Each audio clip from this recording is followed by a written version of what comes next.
want to start with David's question to me. Where does Catholic higher education sit in the national dialogue on access and attainment? In simple, the answer is we are not involved. We are not involved, and I'm giving you a Washington perspective.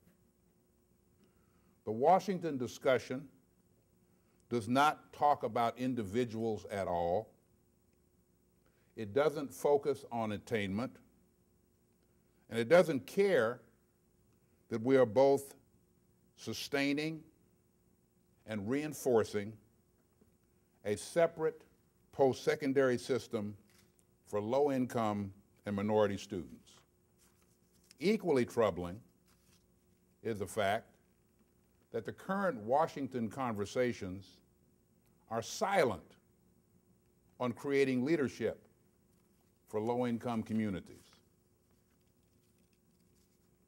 Today I'm going to argue that for higher education, and particularly for Catholic higher education, the current administration has ushered in both the best and the worst of times. In the President's address to the Hispanic Chamber of Commerce on March 10, 2009, President Obama set out the most ambitious goal of having the highest proportion of college graduates in the world by the year 2020.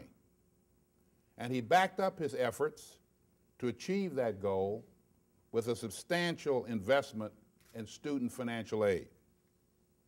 In total, between the Stimulus Act and the money included in the FY 2010 budget, which is now still working its way through the process, President Obama has poured $28.4 billion into higher education.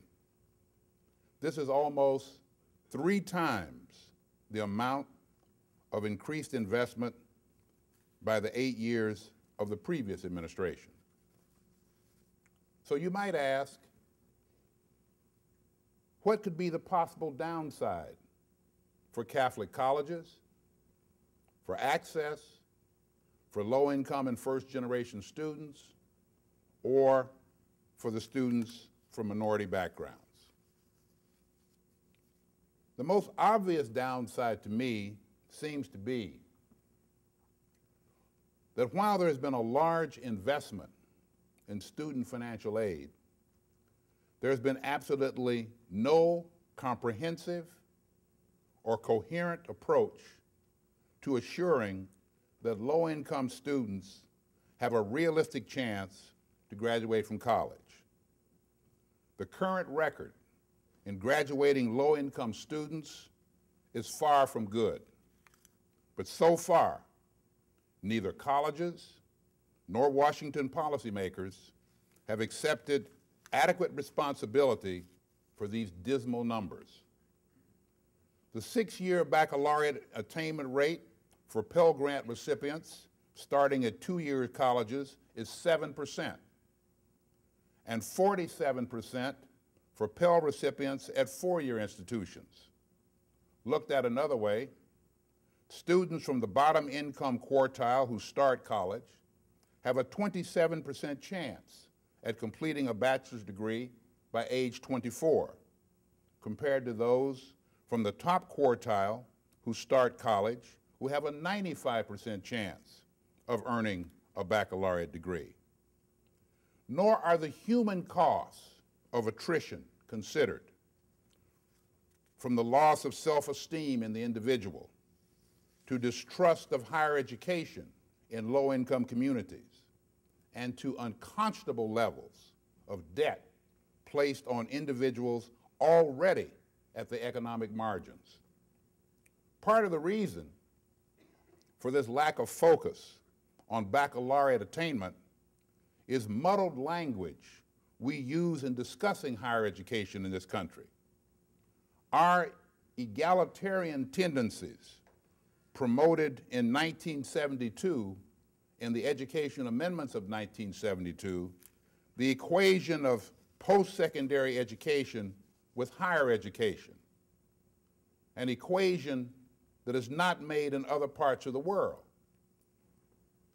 This, combined with the continuing search for the efficient, which can often replace the word for cheap, means that we all too often are willing to provide low-income students a different kind of post-secondary education than the one we are intent on providing for our own children. It's a class issue. I think it is also appropriate to ask whether Catholic colleges questioning and voicing concerns on these issues in Washington would have any impact. It is equally valid to question whether Catholic institutions getting involved in discussions on these issues would further or hinder the advancement of their more individual institutional interests. It would be foolish of me to play the prophet here this afternoon, but I would hazard that at present, Catholic colleges and independent colleges more generally are playing defensive basketball in the Washington policy arena.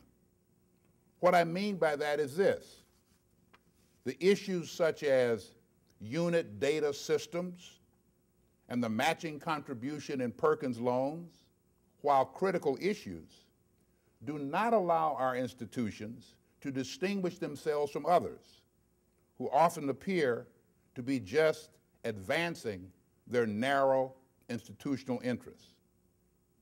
But I believe combining those necessary interests with a focus on genuine college access could well heighten the profile of our colleges in Washington.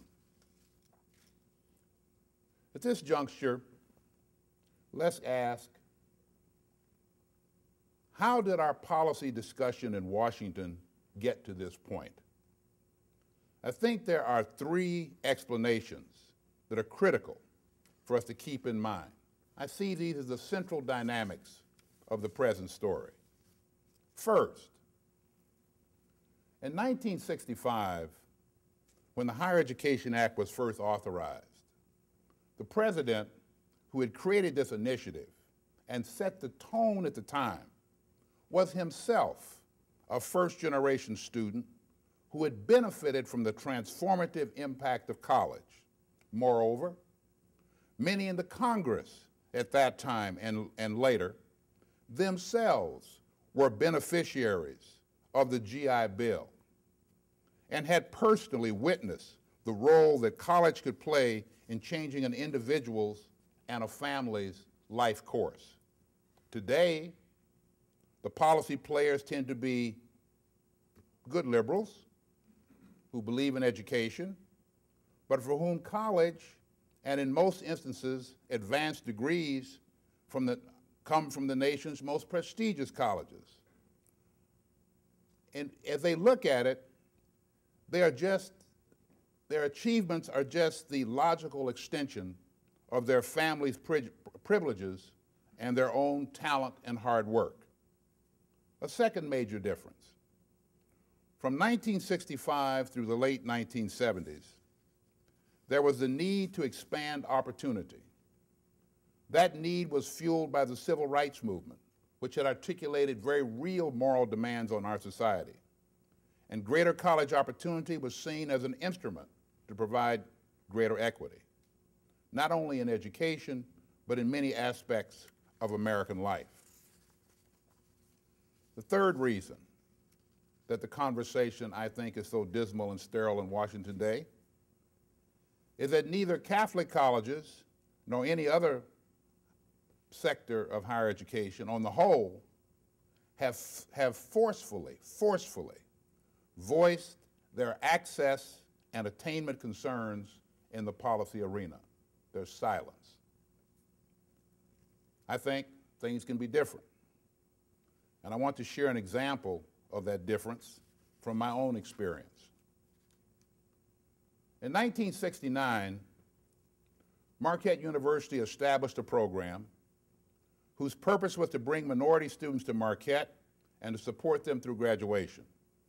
From its inception, the program combined admission to the university, packaging of financial aid and personal and academic support, so that when a student is admitted to the university, he or she is also admitted to EOP, and the student's letter of admission is signed by both the Director of Admissions and the Director of the Educational Opportunity Program. Similarly, when the student receives his or her financial aid package, it is awarded jointly by the Office of Student Financial Aid and the Educational Opportunity Program. In 1969, 40 students were admitted to Marquette's EOP. While the university established EOP with its own resources, by 1970, the program was partially supported by TRIO Student Support Services funding. That's federal money. The TRIO funding provided then and provides now partial support for a 6-week summer bridge program, as well as for academic counseling supports for EOP's undergraduate students. Marquette also sought and received other TRIO funding to establish a pre-college division in 1973, Upward Bound and Upward Bound Math Science. It also later received TRIO funding to provide low-income and minority undergraduates the opportunity to engage in research and to be prepared to enter doctoral programs through the TRIO McNair Post-Baccalaureate Achievement Program.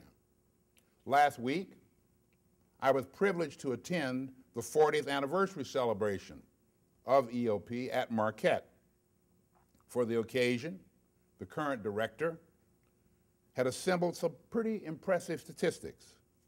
Since 1970, EOP has graduated 1,665 students from Marquette, including the congresswoman who represents the district in which the university is located. Among those graduates, 14 have been awarded PhDs. Almost all on entering EOP were low-income minority students from Milwaukee. A few weeks ago, I had a great time having dinner with one of those graduates. He reminded me that when he came to Marquette, very few people could recognize his intelligence because of his limitations in his writing and speaking skills. But EOP recognized his potential. Darrell graduated from Marquette and earned his PhD from Stanford. He has since served on the faculties of Howard, the University of Florida, and Columbia. The individual could not write, has gone on to earn the James A. Raleigh Prize from the Organization of American Historians for the best book on race relations history in the United States, the individual who could not write. I would be remiss if I did not point out that Marquette University has received over $30 million in TRIO funds since 1970 to help it support students like Darrell. Now, I'm sure that each of you have excellent access policies and programs. But where I think Marquette has distinguished itself is that its president and its governmental relations team give a very high priority to articulating Marquette's access and attainment efforts and concerns to Washington policymakers. In closing, let me leave you with these thoughts and observations. First, please don't leave Chicago without recognizing that McPherson and Bowen, in my mind, have thrown down the gauntlet. As they put it, according to David last night, we are not where the action is, quote unquote. They have concluded that we are not linked, at least in any meaningful way, to transforming our society or to meaningfully advancing social mobility. Somehow we are atavisms, and thus our role and contributions can be scorned and dismissed. Now we have to ask ourselves, how and why can these esteemed gentlemen arrive at such an unfortunate and erroneous judgment?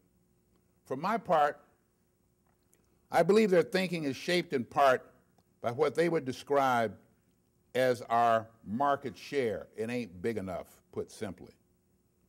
And in part by the fact that public policy in higher education is no longer either informed nor animated by any moral perspective. So our values orientation is disconcerting to some. Now there was, as I have pointed out, a moral imperative in the 1960s. That moral imperative drove the debate, shaped the policy, brought the sense of urgency, emphasized individual achievement, but at the same time promoted and embraced the collective good. All of these ideals and principles were embedded in the original Higher Education Act of 1965. It was there in San Marcos, Texas, when Johnson shouted the day he signed the Higher Education Act, "Go tell your children and grandchildren that the gates to opportunity are now open." If my friend and colleague Tom Mortensen was with us this afternoon, he would say the gates are not open today. I believe your involvement and Marquette's example offers an approach to opening those gates again. Remember, Marquette did not sacrifice market for mission. Marquette simply expanded the scope and definition of market to include the political and policy arena. So as we think about access and attainment, BAs, not associate degrees, BAs, not certificates, I believe that for all of us in this room, Catholic colleges as a sector are the only ones, we are the only ones in higher education who are strong enough, large enough, care enough, and who are positioned to push our national policymakers to deliver on the higher education promises of the 1960s. Well, one of you might be thinking, what about the rest of the independent colleges? Why can't they help salvage the 1960s agenda?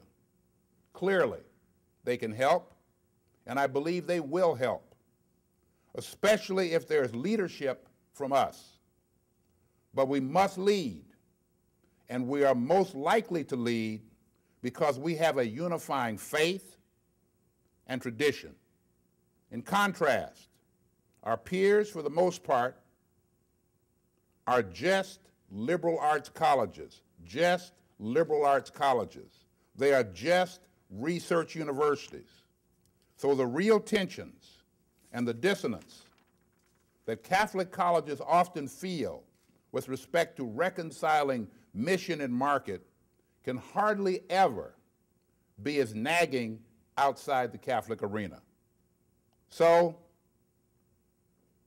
if we are to meet President Obama's Attainment Challenge of March 2009, it could well be that Catholic colleges hold the key because you really know how to, and in many instances, have already balanced mission and market. Thank you very much.